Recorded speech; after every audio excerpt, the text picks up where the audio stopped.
Súmula 416, pela demora no pagamento do preço da desapropriação não cabe indenização complementar além dos juros.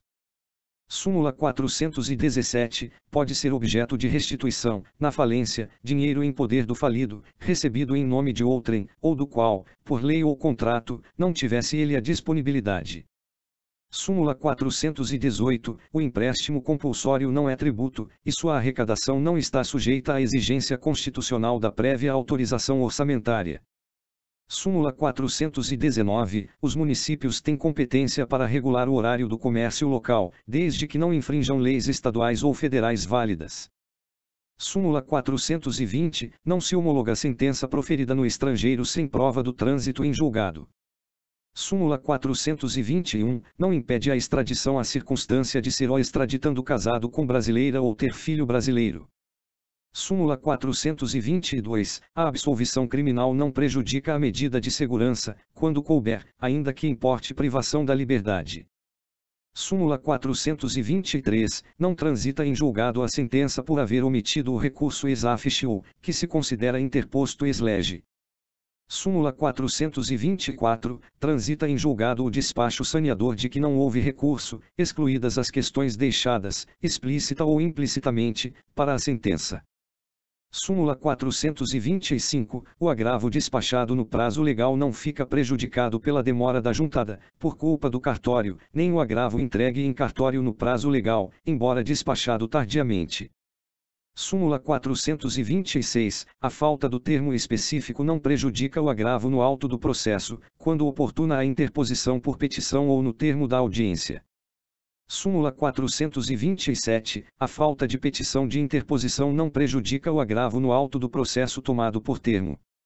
Súmula 428, não fica prejudicada a apelação entregue em cartório no prazo legal, embora despachada tardiamente.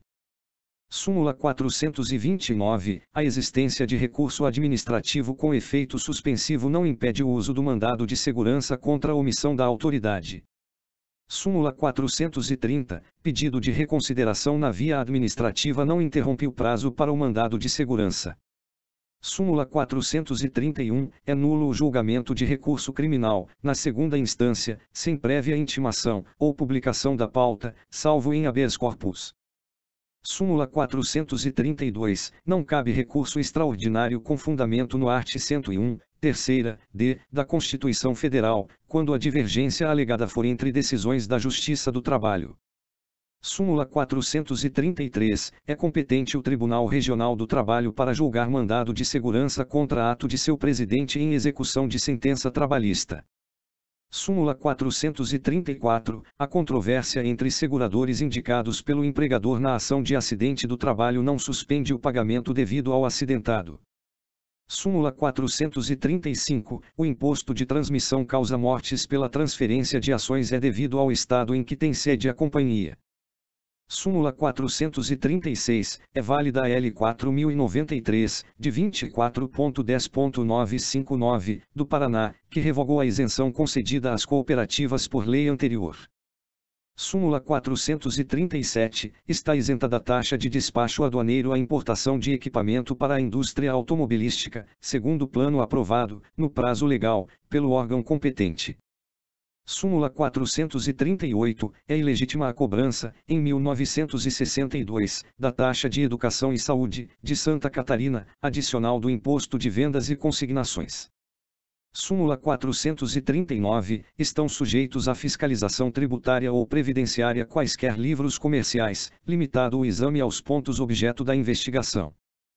Súmula 440, os benefícios da legislação federal de serviços de guerra não são exigíveis dos estados, sem que a lei estadual assim disponha.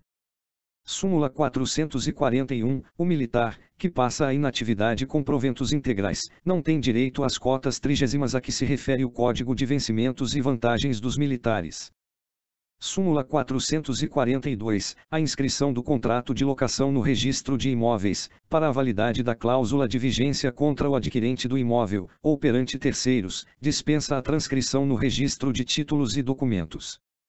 Súmula 443. A prescrição das prestações anteriores ao período previsto em lei não ocorre, quando não tiver sido negado, antes daquele prazo, o próprio direito reclamado, ou a situação jurídica de que ele resulta. Súmula 444. Na retomada para construção mais útil, de imóvel sujeito ao D24.150, de 20 de abril de 34, a indenização se limita às despesas de mudança. Súmula 445, a L 2437, de 7 de março de 55, que reduz prazo prescricional, é aplicável às prescrições em curso na data de sua vigência, 1º de janeiro de 56, salvo quanto aos processos então pendentes. Súmula 446. Contrato de exploração de jazida ou pedreira não está sujeito ao D24.150, de 20 de abril de 34.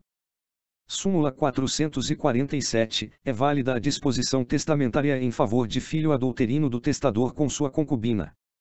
Súmula 448. O prazo para o assistente recorrer, supletivamente, começa a correr imediatamente após o transcurso do prazo do Ministério Público. Súmula 449. O valor da causa, na consignatória de aluguel, corresponde a uma anuidade. Súmula 450. São devidos honorários de advogado sempre que vencedor o beneficiário de justiça gratuita. Súmula 451. A competência especial por prerrogativa de função não se estende ao crime cometido após a cessação definitiva do exercício funcional. Súmula 452. Oficiais e praças do Corpo de Bombeiros do Estado da Guanabara respondem perante a Justiça Comum por crime anterior a L 427, de 11 de outubro de 48. Súmula 453. Não se aplicam à segunda instância o art. 384 e parágrafo único do Código de Processo Penal, que possibilitam dar nova definição jurídica ao fato delituoso, em virtude de circunstância elementar não contida, explícita ou implicitamente, na denúncia ou queixa. Súmula 454. Simples interpretação de cláusulas contratuais não dá lugar a recurso extraordinário. Súmula 455. Da decisão que se seguir ao julgamento de constitucionalidade pelo Tribunal Pleno, são inadmissíveis embargos infringentes quanto à matéria constitucional. Súmula 456. O Supremo Tribunal Federal, conhecendo do recurso extraordinário, julgará a causa, aplicando o direito à espécie. Súmula 457. O Tribunal Superior do Trabalho, conhecendo da revista, julgará a causa, aplicando o direito à espécie. Súmula 458. O processo da execução trabalhista não exclui a remissão pelo executado. Súmula 459. No cálculo da indenização por despedida injusta, incluem-se os adicionais, ou gratificações, que, pela habitualidade, se tenham incorporado ao salário. Súmula 460. Para efeito do adicional de insalubridade, a perícia judicial, em reclamação trabalhista, não dispensa o enquadramento da atividade entre as insalubres, que é ato da competência do Ministro do Trabalho e Previdência Social. Súmula 461. É duplo, e não triplo, o pagamento do salário nos dias destinados a descanso. Súmula 462. No cálculo da indenização por despedida injusta inclui-se, quando devido, o repouso semanal remunerado. Súmula 463. Para efeito de indenização e estabilidade, conta-se o tempo em que o empregado esteve afastado, em serviço militar obrigatório, mesmo anteriormente a L 4072, de 1º de junho de 62. Súmula 464. No cálculo da indenização por acidente do trabalho inclui-se, quando devido, o repouso semanal remunerado. Súmula 465. O regime de manutenção de salário, aplicável ao IAPM e ao IAPEC, exclui a indenização tarifada na Lei de Acidentes do Trabalho, mas não o benefício previdenciário. Súmula 466. Não é inconstitucional a inclusão de sócios e administradores de sociedades e titulares de firmas individuais como contribuintes obrigatórios da Previdência Social. Súmula 467. A base do cálculo das contribuições previdenciárias, anteriormente à vigência da Lei Orgânica da Previdência Social, é o salário mínimo mensal, observados os limites da L 2755 de 1956. Súmula 468, após a S número 5 de 21 de novembro de 61, em contrato firmado com a União, Estado, Município ou Autarquia, é devido o imposto federal de selo pelo contratante não protegido pela imunidade, ainda que haja repercussão do ônus tributário sobre o patrimônio daquelas entidades. Súmula 469, a multa de 100%, para o caso de mercadoria importada irregularmente, é calculada à base do custo de câmbio da categoria correspondente. Súmula 470, o imposto de transmissão inter vivos não incide sobre a construção, ou parte dela, realizada, inequivocamente, pelo promitente comprador, mas sobre o valor do que tiver sido construído antes da promessa de venda. Súmula 471, as empresas aeroviárias não estão isentas do imposto de indústrias e profissões. Súmula 472, a condenação do autor em honorários de advogado, com fundamento no art. 64 do CPC, depende de reconvenção. Súmula 473, a administração pode anular seus próprios atos, quando eivados de vícios que os tornam ilegais, porque deles não se originam direitos, ou revogá-los, por motivo de conveniência ou oportunidade, respeitados os direitos adquiridos, e ressalvada, em todos os casos, a apreciação judicial. Súmula 474, não há direito líquido e certo, amparado pelo mandado de segurança, quando se escuda em lei cujos efeitos foram anulados por outra, declarada constitucional pelo Supremo Tribunal Federal. Súmula 475, a Lei nº 4.686, de 21 de junho de 65, tem aplicação imediata aos processos em curso, inclusive em grau de recurso extraordinário. Súmula 476, desapropriadas as ações de uma sociedade, o poder desapropriante, emitido na posse, pode exercer, desde logo, todos os direitos inerentes aos respectivos títulos. Súmula 477, as concessões de terras devolutas situadas na faixa de fronteira, feitas pelos Estados, autorizam, apenas, o uso, permanecendo o domínio com a União, ainda que se mantenha inerte ou tolerante, em relação aos possuidores. Súmula 478, o provimento em cargos de juízes substitutos do trabalho, deve ser feito independentemente de lista tríplice, na ordem de classificação dos candidatos. Súmula 479, as margens dos rios navegáveis são de domínio público, insuscetíveis de expropriação e, por isso mesmo, excluídas de indenização. Súmula 480, pertencem ao domínio e administração da União, nos termos dos arts.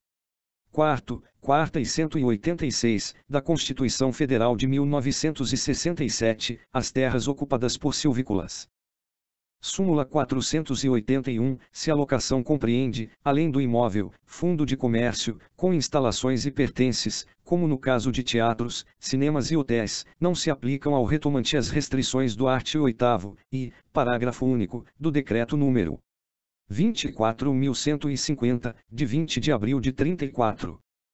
Súmula 482, o locatário, que não for sucessor ou cessionário do que o precedeu na locação, não pode somar os prazos concedidos a este, para pedir a renovação do contrato, nos termos do Decreto nº 24.150. Súmula 483, é dispensável a prova da necessidade, na retomada de prédio situado em localidade para onde o proprietário pretende transferir residência, salvo se mantiver, também, a anterior, quando dita prova será exigida. Súmula 484, pode, legitimamente, o proprietário pedir o prédio para a residência de filho, ainda que solteiro, de acordo com o art. 11, número 3ª, da Lei nº 4.494, de 25 de novembro de 64. Súmula 485, nas locações regidas pelo Decreto nº 24.150, de 20 de abril de 1934, a presunção de sinceridade do retomante é relativa, podendo ser ilidida pelo locatário. Súmula 486, admite-se a retomada para a sociedade da qual o locador, ou seu cônjuge, seja sócio, com participação predominante no capital social. Súmula 487, será deferida a posse a quem, evidentemente, tiver o domínio, se com base neste for ela disputada. Súmula 488, a preferência a que se refere o art. 9 da Lei nº 3.912, de 3 de julho de 1961, constitui direito pessoal. Sua violação resolve-se em perdas e danos. Súmula 489. A compra e venda de automóvel não prevalece contra terceiros, de boa-fé, se o contrato não foi transcrito no registro de títulos e documentos. Súmula 490. A pensão correspondente à indenização oriunda de responsabilidade civil deve ser calculada com base no salário mínimo vigente ao tempo da sentença e ajustar-se às variações ulteriores. Súmula 491. É indenizável o acidente que causa a morte de filho menor, ainda que não exerça trabalho remunerado. Súmula 492. A empresa locadora de veículos responde, civil e solidariamente com o locatário, pelos danos por este causados a terceiro, no uso do carro locado. Súmula 493. O valor da indenização, se consistente em prestações periódicas e sucessivas, compreenderá, para que se mantenha inalterável na sua fixação, parcelas compensatórias do imposto de renda, incidente sobre os juros do capital gravado ou calcionado, nos termos dos arts. 911 e 912 do Código de Processo Civil. Súmula 494. A ação para anular venda de ascendente a descendente, sem consentimento dos demais, prescreve em 20 anos, contados da data do ato, revogada a súmula número 152. Súmula 495. A restituição em dinheiro da coisa vendida a crédito, entregue nos 15 dias anteriores ao pedido de falência ou de concordata, cabe, quando, ainda que consumida ou transformada, não faça o devedor prova de haver sido alienada a terceiro. Súmula 496. São válidos, porque salvaguardados pelas disposições constitucionais transitórias da Constituição Federal de 1967, os decretos-leis expedidos entre 24 de janeiro e 15 de março de 1967. Súmula 497. Quando se tratar de crime continuado, a prescrição regula-se pela pena imposta na sentença, não se computando o acréscimo decorrente da continuação. Súmula 498. Compete à Justiça dos Estados, em ambas as instâncias, o processo e o julgamento dos crimes contra a economia popular. Súmula 499. Não obsta a concessão do sursis condenação anterior à pena de multa. Súmula 500. Não cabe a ação cominatória para compelir-se o réu a cumprir obrigação de dar. Súmula 501. Compete à Justiça Ordinária Estadual o processo e o julgamento, em ambas as instâncias, das causas de acidente do trabalho, ainda que promovidas contra a União, suas autarquias, empresas públicas ou sociedades de economia mista. Súmula 502. Na aplicação do art. 839 do CPR-CIV, com a redação da Lei nº 4.290, de 5 de dezembro de 63, a relação valor da causa e salário mínimo vigente na capital do Estado, ou do território, para o efeito de alçada, deve ser considerada na data do ajuizamento do pedido. Súmula 503. A dúvida, suscitada por particular, sobre o direito de tributar, manifestado por dois Estados, não configura litígio da competência originária do Supremo Tribunal Federal. Súmula 504. Compete à Justiça Federal, em ambas as instâncias, o processo e o julgamento das causas fundadas em contrato de seguro marítimo. Súmula 505. Salvo quando contrariarem a Constituição, não cabe recurso para o Supremo Tribunal Federal, de quaisquer decisões da Justiça do Trabalho, inclusive dos presidentes de seus tribunais.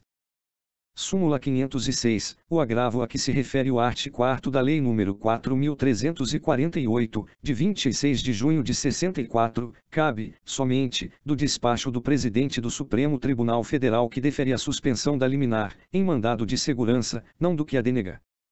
Súmula 507. A ampliação dos prazos a que se refere o art. 32 do Código de Processo Civil aplica-se aos executivos fiscais. Súmula 508. Compete à Justiça Estadual, em ambas as instâncias, processar e julgar as causas em que for parte o Banco do Brasil S.A. Súmula 509. A Lei nº 4.632, de 18 de maio de 65, que alterou o art. 64 do Código de Processo Civil, aplica-se aos processos em andamento, nas instâncias ordinárias. Súmula 510. Praticado o ato por autoridade, no exercício de competência delegada, contra ela cabe o mandado de segurança ou a medida judicial. Súmula 511, compete à Justiça Federal, em ambas as instâncias, processar e julgar as causas entre autarquias federais e entidades públicas locais, inclusive mandados de segurança, ressalvada a ação fiscal, nos termos da Constituição Federal de 1967, art. 119, terceiro. Súmula 512, não cabe condenação em honorários de advogado na ação de mandado de segurança. Súmula 513, a decisão que enseja a interposição de recurso ordinário ou extraordinário não é a do plenário, que resolve o incidente de inconstitucionalidade, mas a do órgão, câmaras, grupos ou turmas, que completa o julgamento do feito.